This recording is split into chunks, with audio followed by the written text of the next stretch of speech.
All right, this year for Halloween, I wanted to make a drone ghost using this ghost costume that we have. Trying to find the top of it. So this is the part that you wear, and then this is like a mask that would, go over your head.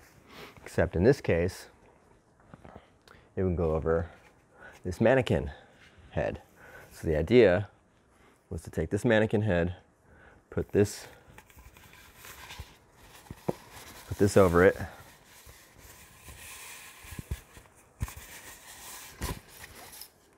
so that was the idea.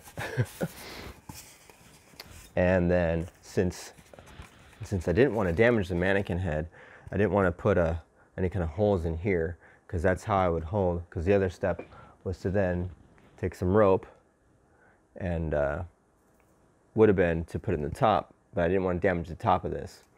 So instead, and I also didn't want to poke through this. So then I decided, okay, instead of doing that, I'll just tie the rope around the mannequin head, and then I'll run some string up along through here like this, and I just did it loosely as kind of a trial. Couldn't get this to balance. Every time I picked up, and I had one on each side. Every time I picked it up, it would either tilt forward or tilt backward. I tried putting 4 on here without tying them up. I put 4 on it, got a little bit better. So then I tied them all on, and I lifted it up just with my hands. Lifted it up, and it was pretty well balanced. It wobbled a little bit, but it was pretty well balanced. So then I was like, okay, that should work. And of course, the drone. So then I took each of these pieces of rope, tied it to each of these 4 arms on my drone. Okay? And the idea was that the drone would land behind it. So this would be on the ground, because I was going to fly this around outside. And so this would be on the ground. The drone, I was going to tape up the lights so you couldn't see them. The drone would be on the ground. It would take off, and I'd float it up, and I'd bring it up over the head, and then I would lift off and pull away from the head, and then I'd be able to fly it around.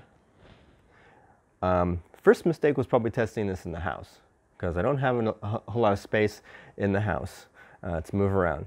So first time I tested it, drone crashed practically right after takeoff, right into the head.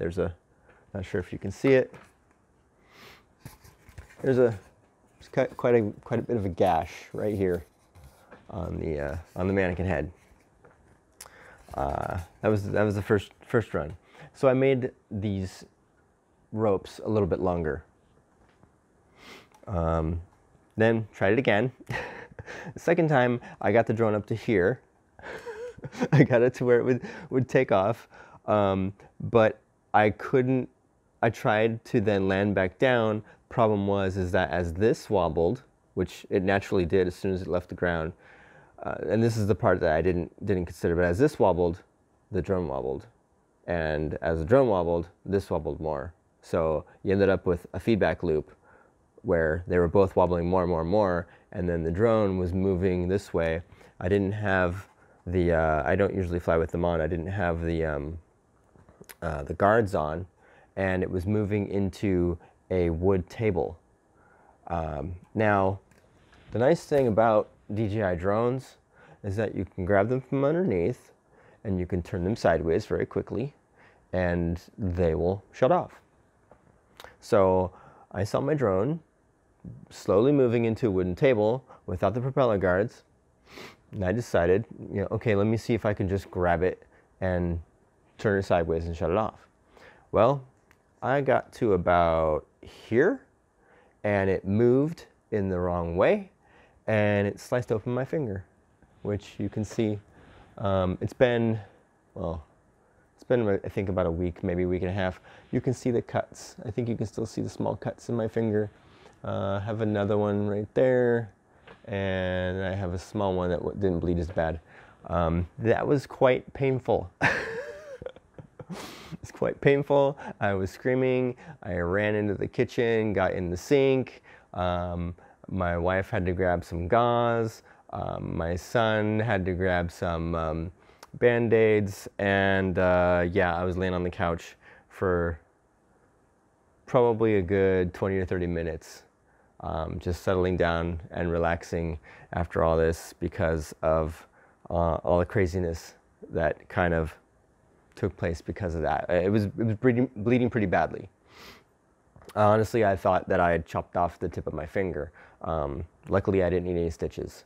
I mean, the good news is that when it hit me, it fell and shut off, so the drone didn't get damaged. And I learned a very valuable lesson, which was instead of, which I might try this again later on, not this year, probably next year, instead of trying to wrap a rope around the neck, I'll just go ahead and plunge it right into here. I'll plunge a single rope right into the top, and then I will wrap that all around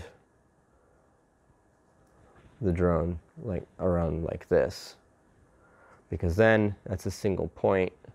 It's much easier to balance a single point like that. And I'll probably make this rope string much longer. Probably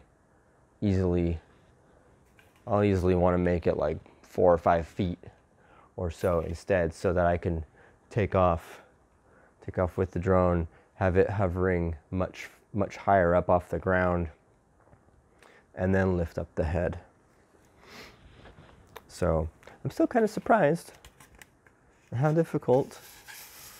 Let's see if this will actually fit. Oh, there, now I got it. So yeah, so it would have been kind of seeing this fly through the air. So yeah, that's how you don't make a drone ghost, because I got hurt. My finger was all bandaged up for Halloween, because we tried this out the night before Halloween.